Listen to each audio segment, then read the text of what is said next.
Our star of hope grew up on a farm outside Holly Springs. His parents were both educators and joined other teachers in giving him a solid start in school and in life. His love of reading took root at the Marshall County Library, and he started reading comic books at Tyson Drug Company on the Square in Holly Springs. Jesse Holland graduated in 1989 as valedictorian at Marshall County's public H.W. Byers High School. He was personally recruited to the University of Mississippi with a full scholarship by the Dean of the School of Journalism, Will Norton. Jesse worked to help pay for his living expenses as a reporter at Oxford's daily newspaper, and then became editor of the student newspaper. Dr. Norton remains one of his biggest fans.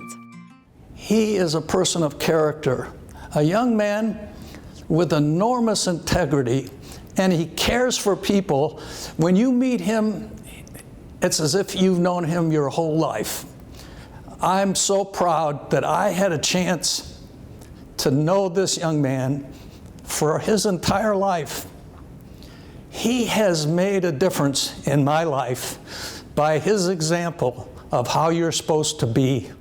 Jesse went to work for the world's largest news organization, the Associated Press. First in South Carolina, then New York, and for the last 18 years, Washington, D.C. His news coverage responsibilities have included the White House, Congress, and the Supreme Court. Now he covers race and ethnicity across America. Our Star of Hope also serves as a regular panelist on National Public Radio and as a host for C-SPAN's Washington Journal. He was co-host for the BBC World Radio documentary about the opening of the Smithsonian National Museum of African American History and Culture. His colleagues have recognized his leadership by electing him president of the Washington Press Club Foundation, and he has twice hosted its nationally televised annual congressional dinners. He also helped it institute a journalism internship program for women and minorities. Jesse Holland also authored best-selling fiction and nonfiction books. Both of his award-winning nonfiction books open up the African-American aspects of history in our nation's capital. His novels tell the stories behind characters in two of the biggest movies of all time, Star Wars and Black Panther. Lucasfilms asked him to write the backstory for a character named Finn for the movie Star Wars: The Force Awakens. You don't know a thing about me, what I've seen. We all need to run. We must face them. An editor at Marvel Comics was so impressed he asked Jesse to write a novel for last year's film Black Panther to introduce this superhero to a larger audience.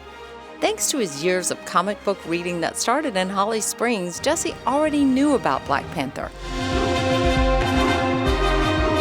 He even had stacks of the comics in his basement. Jesse adapted the character to the modern era and told the story of the warrior king who defends the nation of Wakanda, Black Panther, who is the Black Panther. The film became the nation's top-grossing movie of 2018 and the third highest-grossing U.S. movie of all time.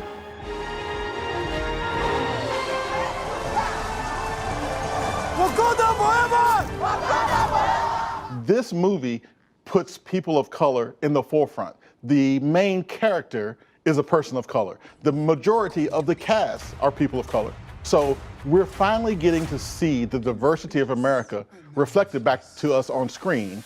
The great thing about Black Panther is that before now, Hollywood was never quite sure that movies that feature a black lead, that were helmed by a black director, that was written by a black writer, they were never sure how those films would play around the world.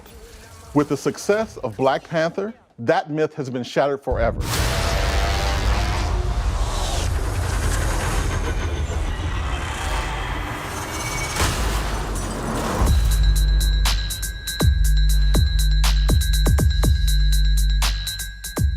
The Community Foundation of Northwest Mississippi is proud to honor Jesse Holland as its 2019 Star of Hope.